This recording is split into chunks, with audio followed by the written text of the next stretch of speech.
Experiencing flow both in and out of work is a blessing. It's the lifeblood of what it means to put yourself in situations that get the best out of you.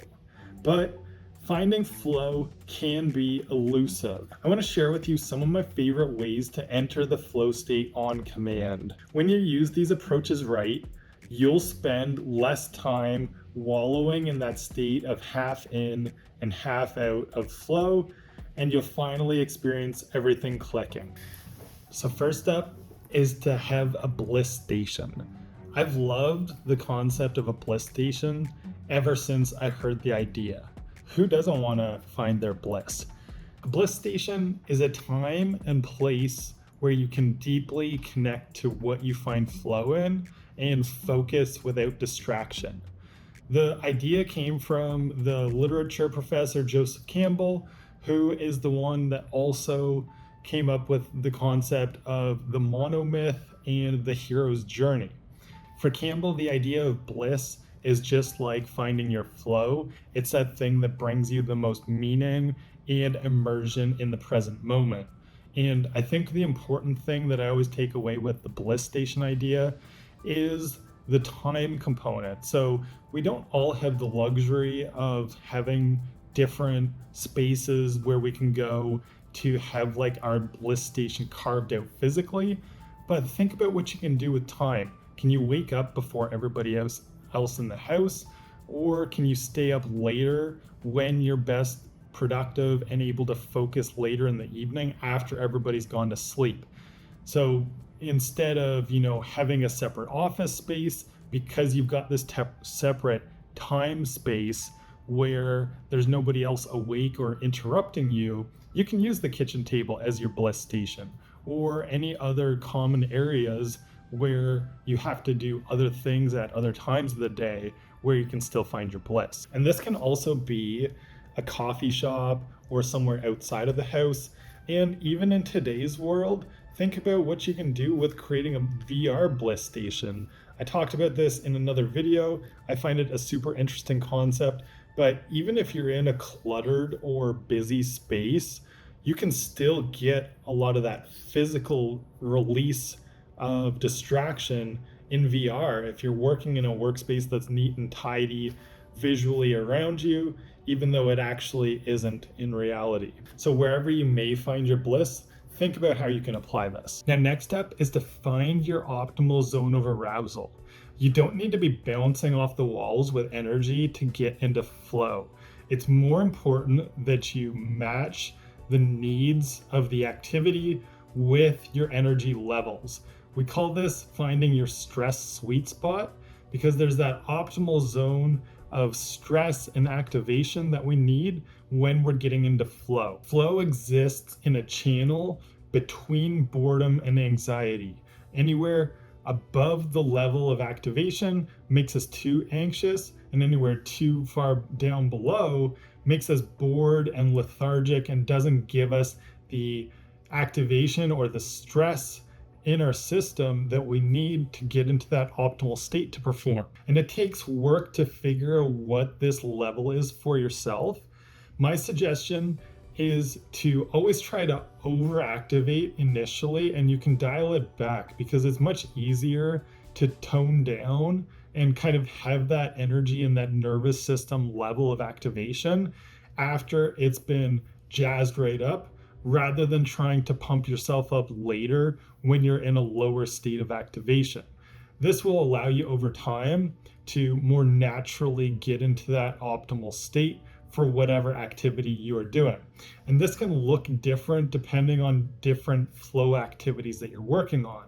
If it's something creative versus something more physical in nature, you may have to adjust the sweet spot for each of these activities in order to best get into flow. And how you best do this is with a pre-flow ritual, which is the next point we're going to talk about. So you should have and use a pre-flow ritual if you want to get into flow on command. Is there a particular song that whenever you hear it, it pumps you up and you get amped up? Think about that, because music is a very powerful trigger of this pre-flow ritual that helps you to get into that state on command. When the chess prodigy Josh Waitzkin was transitioning into competing in Tai Chi push-hands, he was getting ready for competition and would use music as part of the trigger to get him into that optimal state for flow and performance. And the song that he used was Eminem's Lose Yourself. And this worked so well for him that years later, when he was at a dinner party, the song came on in the background in the other room where the kids were playing, and it pumped him up so much that he had to take a walk around the block to get himself back down to a more neutral state to return to the party.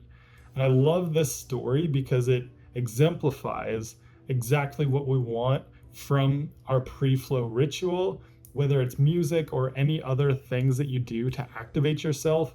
If it can get you so pumped up and in the zone that you can't do anything other than get into flow, that's the key to being able to enter flow on command using a pre-flow ritual. And so how do you train yourself with a particular song or other pre-flow ritual in order for it to work like this? Just like how you train a dog to come to dinner by ringing a bell, you need to rehearse and practice this for yourself multiple times so that it becomes embedded in your mind. So whatever you do for your pre-flow ritual, you want to make sure that that energy level matches that zone of optimal arousal still. If you're a part of a string quartet and performing on stage, you don't want to be vibrating with energy before getting up to perform. Same thing as a writer, maybe you want a more relaxed and responsive state rather than being cranked out like Stephen King blasting heavy metal music as he writes. And when it comes to physical performances, this is where we usually need to crank up the dial more in order to get into a more optimal state using that pre-flow ritual. So use things that first get you into a heightened state of energy in order to train yourself and anchor whatever song or sound of other sorts or smell or word, whatever you're going to use as part of that anchor to quickly get you into flow. Get your energy level up first. You can jump on a mini trampoline or just do jumping jacks, air squats, or push-ups, or run around the block really quickly. Anything that gets you to a higher energy state by getting your blood pumping is going to help you to feel more activated so that you can snap into it much more quickly. And it's ideal when this works best for us, but sometimes our pre-flow ritual isn't even enough to get us into flow, and that's where flow stacking can come into play. So stack the good stuff to get into flow.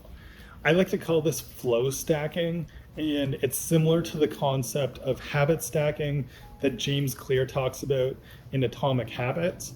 The idea with flow stacking is that you start with your primary flow activity, something that easily gets you into the zone, and then you use that to roll into whatever other secondary activities you're trying to get into flow with, but you can't quite get there. The goal with flow stacking is to seamlessly transition to the second activity, meaning that you have to have enough time in order to stay in that undistracted state throughout both activities that you're doing. I like to use the example of household chores that we don't like to typically do. So if you really love cooking, you may have noticed this before, where after cooking for a while and you're really getting into flow with it and enjoying the activity, you may find yourself start cleaning the house just because you're already in that good, more activated state, and you just kind of keep on moving straight into the next thing. This is flow stacking in action, where you're using that primary flow activity, something like cooking in this instance, in order to transition immediately into that thing that you don't necessarily want to do. You know, if you like something, say like running, you go for a run first and immediately go into, at the end of the run, into doing whatever tedious chores that you don't necessarily want to do, like organizing your taxes or cleaning or anything like that, where it's really something that you don't want to do, But because you're already in this activated state and you flow straight into it, it actually makes it a lot easier to accomplish this task. I like that the author Brandon Sanderson used a similar example of this in a recent podcast I was listening to with him and Tim Ferriss. He talked about, for aspiring writers, one of the hacks that he likes to use to help writers write more is, say that you like going to the gym and you've just finished your workout, you stay there at the gym and you start writing immediately after the workout. So you get that creative writing time in immediately after you're already in that heightened and activated state from your workout. For somebody that's in the routine of going to the gym, but maybe hasn't yet settled into their writing routine and making it stick, this works extremely well because you're already there, you're already at the gym, and it's something that you do by habit.